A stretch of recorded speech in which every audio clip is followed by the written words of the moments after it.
I don't like streaming. You know who invented streaming? No one knows. Major League Baseball. Brett said to me, "You have ruined my script." I said, "I'm doing what your director wants." And he looks at the director. "Is this true?"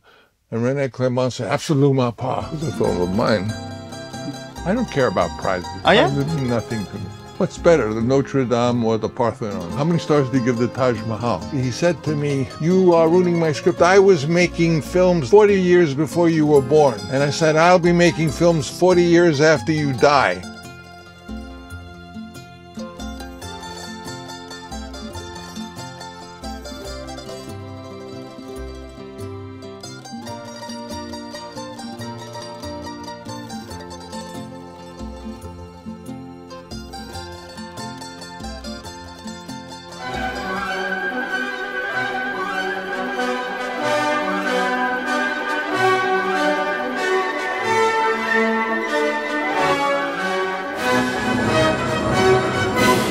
Welcome, sir. Thank you. In one of the last video store in Paris, Yes? I had just a first question before talking about actual movies. You are surrounded with 50,000 DVDs. We know that DVDs is dying and everything. How does it feel for you to be surrounded with so many physical editions of movies, so many movies? Don't be so sure that DVD is dying. No one knows what's going on. They talk about streaming as though it's something new. Streaming is home video. When I was young, when Godfather came out, they sent me around the country. I went everywhere with big 3/4-inch cassettes to say the idea that now you were able to see The Godfather in your home. And we went all around selling home video. And it was that. Then it became VHS and Betamax. Then it became DVD. Now it's streaming. It'll become something else. It's the idea that people could see a movie in a theater, which is where they should see it. But then if they like for their own pleasure or for study, they can see it at home is fine. And I would personally rather have a DVD of a movie so I could control. For example, I've never seen Canal. I know really well Ashes and Them, but I would love to have a DVD of Canal. And the trouble is usually the DVD, it plays in some countries and it won't work in other countries. But now if I had this, could I play it in London? Yeah. So could I buy this? We'll see about that after, yeah, probably. Well, I would like to buy this. You picked Ashes and Diamonds and you said that it's a movie that you love.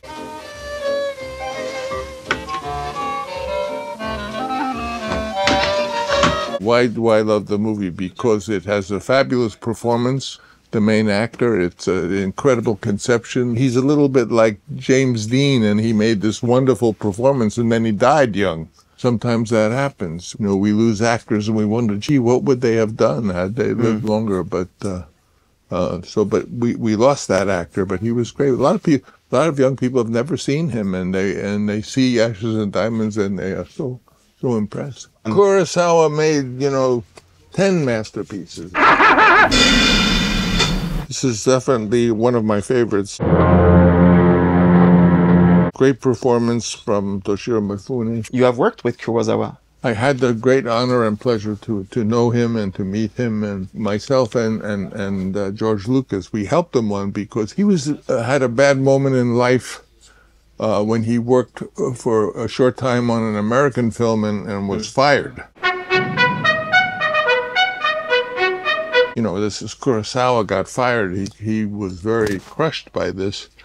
And so he went into a depression. And both George Lucas and myself, of course, greatly, all of our generation so greatly admire him that we were able to, through George's influence with Paramount Pictures, to get Paramount to finance Kagemusha. That won the Palme d'Or. I don't know what it won. I don't care about prizes. Oh, yeah? Prizes mean nothing to me. Prizes are stupid. I mean, it's like saying this film is better than that film. This is not sports. In sports, you can have something win, something loses. In art, you don't. What's better, the Notre Dame or the Parthenon? This is incredible.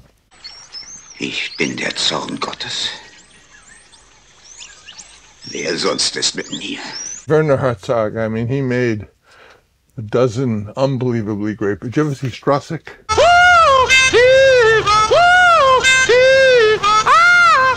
Werner Herzog is fantastic. This is the most wonderful film. You know, Italy after World War II, you know, it didn't have 10 great directors. There were more great directors in Italy than you have fingers and toes. You couldn't count them. There was Fellini and Antonioni and Pietro Germi. You know, there were so many. This was one.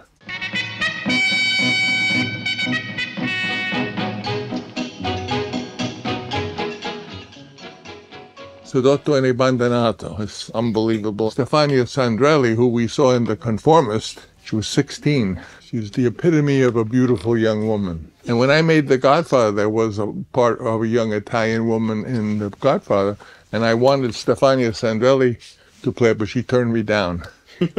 So I was crushed. But this is a great movie. It's so funny. I was a young film student, and someone got me the permission to visit Jerry Lewis's set on a film called The Ladies' Man, which is what this is.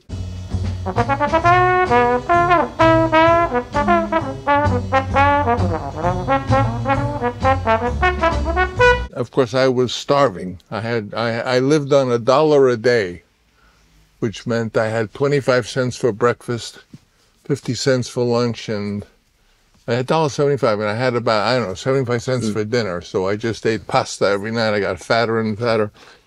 So when I went to this, it was Jerry Lewis's birthday, and there was a giant birthday cake, I remember. And I thought, wow, I'm going to get a piece of this cake. I was so excited. I got very close to the cake so I would get a piece. And he was able to record on video what he was shooting as an actor so he could see it. I thought that was a great idea, but they never did it again. So when I made One from the Heart, 20 years later, I reused his idea of video assist, and now it's common in the industry, but it was Jerry Lewis who invented it. This is a very funny movie. And it must have been quite an amazing set because it has this house with 4 floors. Yeah, and it was a giant house filled with beautiful girls. Yeah. And no wall, so you could see every room.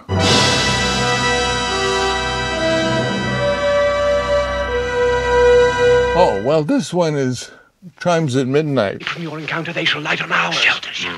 This is Orson Welles playing Falstaff from Shakespeare, and it's great. He did a great job. You know, it's interesting. Orson Welles made Citizen Kane, I think he was 26 or something, and he played an old man when he was 26. Now in complete control of the government of this state, I made no campaign promises. So imagine he was 26 years old playing this definitive portrait of a journalist. And then, of course, he made this when he was an older man. I met him once when he was very old. He was very fat. And he paid me the most wonderful compliment I ever had because he always wanted to make the Joseph Conrad book, Heart of Darkness. He did it on radio very well, and he knew that Apocalypse Now was based on Heart of Darkness, and he told me that he thought I had done Heart of Darkness. I love the smell of napalm in the morning. I was so thrilled to hear from him because he was the one we all were crazy about. Orson Welles. He was just a kid, and he was an actor and a director, but it's funny. I was just thinking today that if you make a really big movie that's really unusual, whether it's good or bad, 40 years later, everyone will love it. You know, if you make a big movie and you try to make it like the rules, like have car crashes and stuff, then that could be a failure and no one will love it. But if you make it really unusual, you know, whatever it is, like Heaven's Gate was a big failure. Yeah. Go back to where you came from. Now everyone loves it. It's inevitable. Even One from the Heart, which was a gigantic failure in my own career, now people admire it. But this one's great. Chimes at Midnight. And this one's great. And Ambersons is great too. I don't see that here, but I'm sure you have it. Something had happened. A thing which, years ago, had been the eagerest hope of many, many good citizens of the town. This was a movie that, of course, I don't think is very good. Oh, yeah? Is Paris Burning? It's been made by René Clément. That's how we're planning to set them free. It's premature. An uprising can't succeed without support from the Allies. In that case, they'd better hurry. René Clément's a wonderful director, but this was produced by a German named Paul Gratz. And Paul Gratz was very domineering. And he hired René Clément with the provision that René Clément could not work on the script. He didn't feel that René Clément's talent lay with the script, so he was prohibited to work on the script. He just had to direct the script that was given to him by the writers. And there were this guy, Paul Gratz, there were a bunch of writers. And since it was financed by Paramount, that had American components, so the Americans sent me as a young writer to work with Anthony Veillez, who is a famous American writer who worked a lot with John Huston for years and years and years. And Veillez was, I guess he was sick. And they told me, if the pencil falls from his hand, my job was to pick it up. So I was here in Paris with my young family, my wife and my 3 kids. 2 kids. One was born in Paris. And Veillez did die. And I thought it was wrong that René Clément not have the right to tell me what he wants. He's the director. I wanted to serve the director. So I wrote the script in English, and I had it translated into French. And every morning I made the page. It was English on the top, French on the bottom, or French on the top, English on the bottom. And I gave it to Clément, and I got Clément's notes. And I did what he asked. He said, oh, I think this, I think that. So one morning I'm in bed, and there's a knocking on the door. And 2 motorcyclists were outside, all in black. It was a scene out of Cocteau. And they said, you must go to see the producer, Paul Gratz. I get in a taxi, and the taxi follows the 2 motorcyclists. And they take me to this German, Paul Gratz, who's a big guy with a bald head. And standing next to him is the director, René Clément. And Gratz said to me, you have ruined my script. How do you say that? He says, well, I see what you're writing here, and it's ruining the script. I said, I'm doing what your director wants. And he looks at the director and says to René Clément, is this true? And René Clément said, absolument pas. Because René wasn't supposed to. So he said to me, you are ruining my script. I was making films 40 years before you were born. And I said, I'll be making films 40 years after you die. And he died a week later. So I wish I had said 60 years. But that was the story of René Clément. I saw the movie. I didn't like it at all. Okay. And I was embarrassed because it had my name. It said, this movie says screenplay by Francis Coppola and Gore Vidal. We didn't write that script. This script is more Orange and Bost and those French guys. They didn't get credit because they weren't in the American Guild. But that's my Is Paris. This is another story.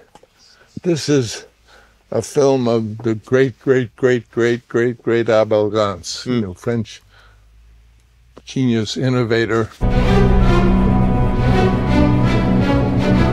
I met him when he was 91. Oh, wow. When I was young, my father was a musician. My father told me that the great movies, when they came, that would be accompanied by an orchestra, a silent movie like Don Juan, and would have a whole fabulous orchestra with a score taken from music of Richard Strauss, with horns. And so I thought, gee, that would be great to see a silent movie with a symphony orchestra.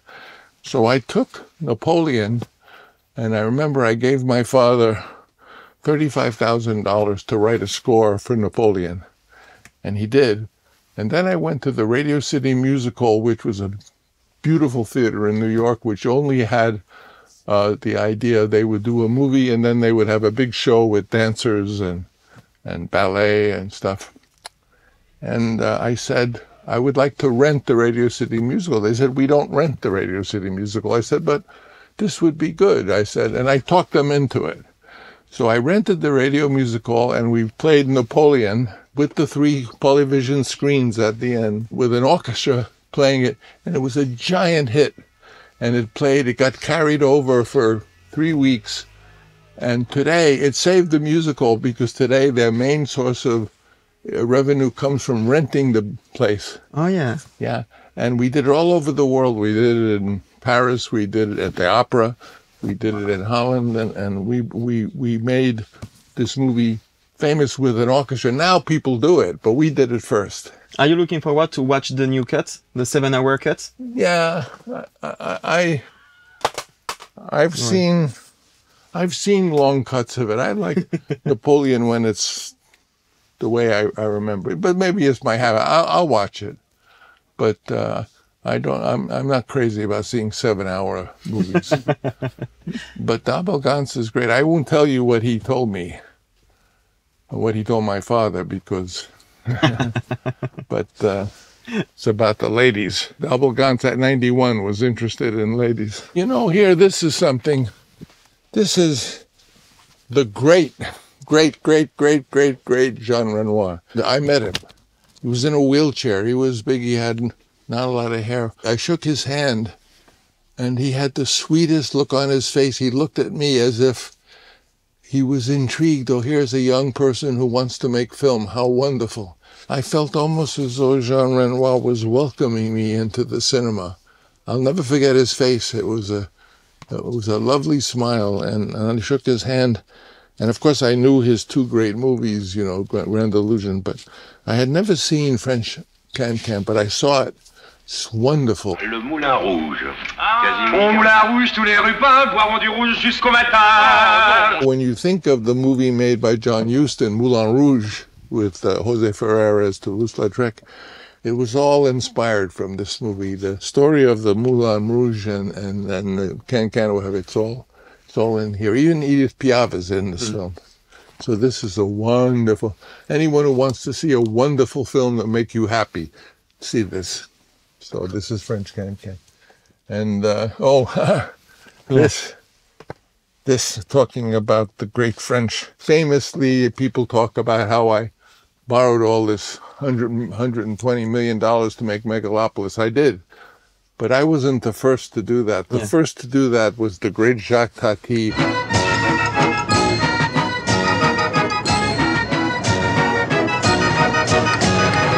Who had made these beautiful movies with Mr. Hulot and Mon Oncle. What a great movie that is. And he took all of his money, which he had earned, and he wanted to make a film that no one would finance, and he made this film, and it failed, and he had nothing, and at the end he died in poverty because this movie he borrowed the money to make, failed, and people would let him live at their house because they loved him. But long after he died, his movie, Playtime, everyone realized was the masterpiece. We all have to say thank you, Jacques Tati, for giving us this, because it's a joy and it's wonderful.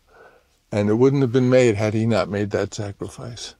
A little bit like Bizet and Carmen, you know, these incredible works of art that these people think are failures. Bizet died at 50 with a heart attack thinking that his opera was a failure, but it was the most popular opera. Today, Carmen is the most popular, but Playtime is a joy. So we say that. Thank you, Jacques Tati. If I win an award, I want to win the Jacques Tati Award. The Jacques Tati Award. Koyaanisqatsi. In fact, one of the photographers of this, Ron Fricke, actually, there's much of the footage of Megalopolis he shot as the second unit. Ron Fricke, who made Koyaanisqatsi. Where am I going here? Well, this one is an interesting movie. This is a screenplay that I wrote. Some people say that this is the best beginning of any movie, but it was because of the beginning that I was fired, because the actor who was going to play this was Burt Lancaster, and he hated the beginning. I had a beginning where he comes out and the whole audience is supposed to stand up and interreact like I like. And I even wanted to play at the beginning the American national anthem so everyone would have to stand up, but they didn't do that. At any rate, I was fired for that beginning.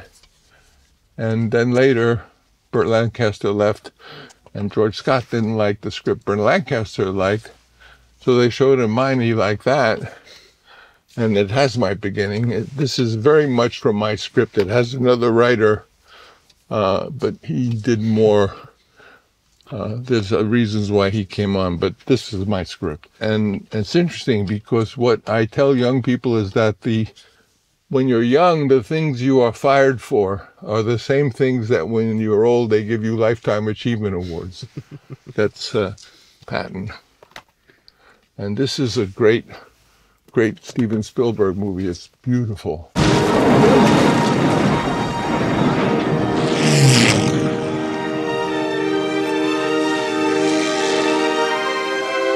Such a beautiful movie. And early, he was young.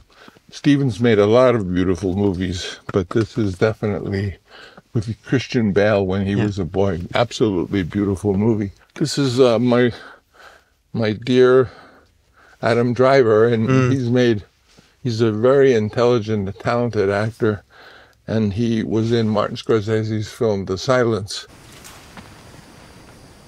You must pray for courage, Mokichi.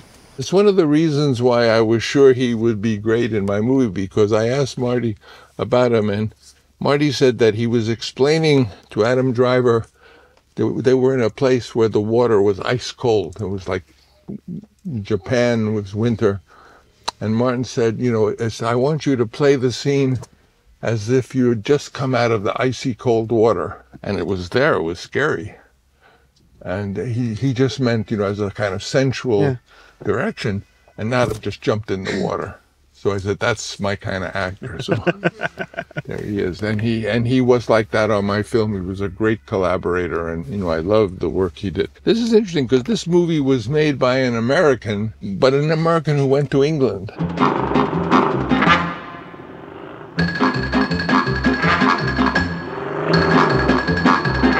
His name is Richard Lester, and he's still alive.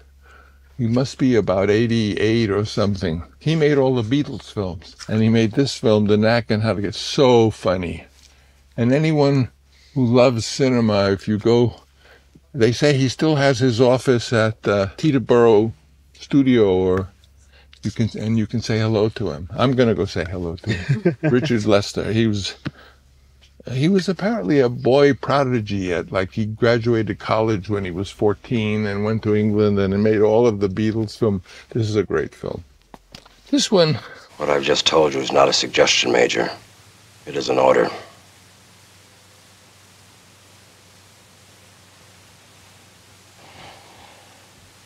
Yes, sir. This is a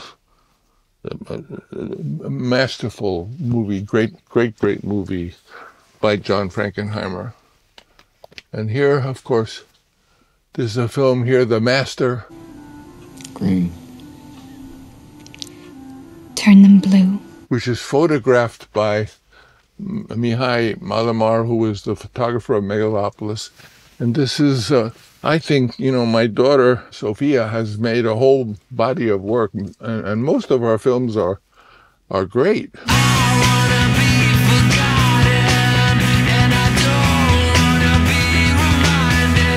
But this, in some way, is my favorite. It's very unusual. There is a time when we all fail.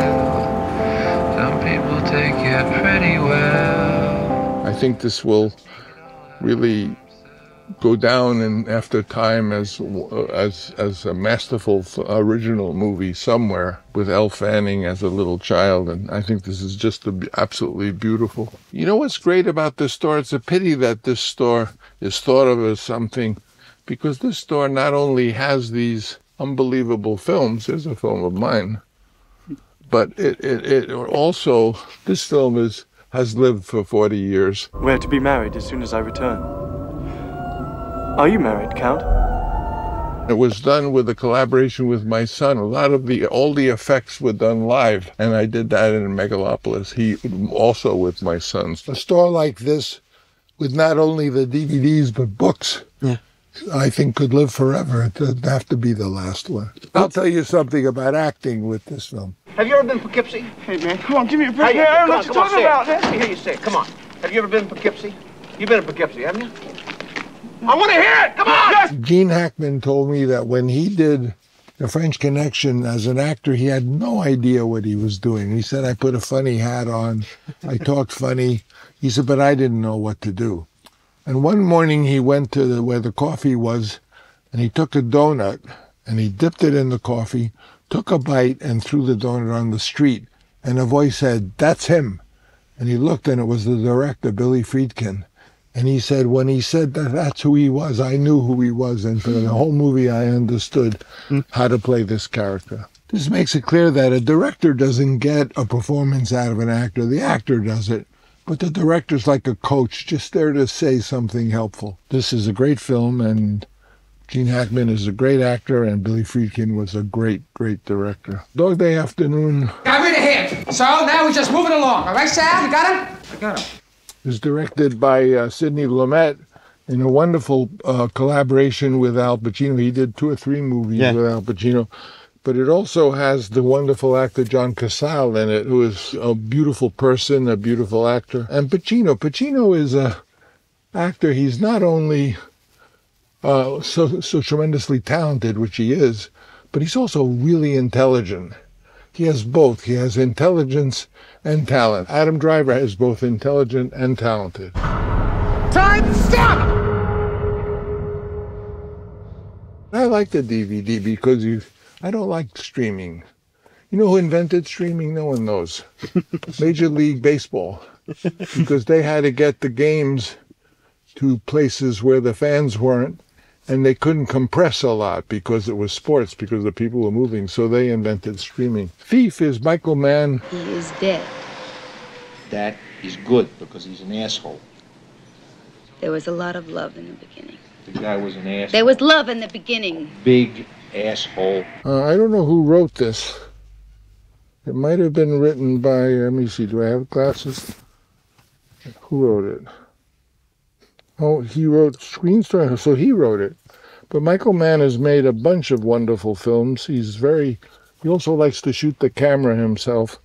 And Thief is a film he made with Jimmy Kahn. It's a wonderful movie, very, very compelling, excellent movie, Michael Mann. You know, cinema, there's an abundance of talent. People say, well, who are your 10 favorite directors? I say, ask me my 1,000 great directors. What are your 10 favorite movies? I said, 2,000. Talking about James Caan, I've read somewhere that you wanted him at first to work on Megalopolis. I made that role, Nush Borman, for him. Yeah. And eventually then he passed away, so Dustin's a great actor, but this is a very small role, and that's the explanation of why is it such a small role for Dustin Hoffman, who's such a big actor. I mean, he made Tootsie, he made The Graduate, he made Little Big Man. I mean, he's no bit player. He's a great, great leading man, but he wanted to do this for Jimmy. Well, thank you very much, sir. Well, thank you, and I'm going to walk out, so why don't you get the shot of me walking out, because... If I win an award, I want to win the Jacques Tati Award. The Jacques Tati Award.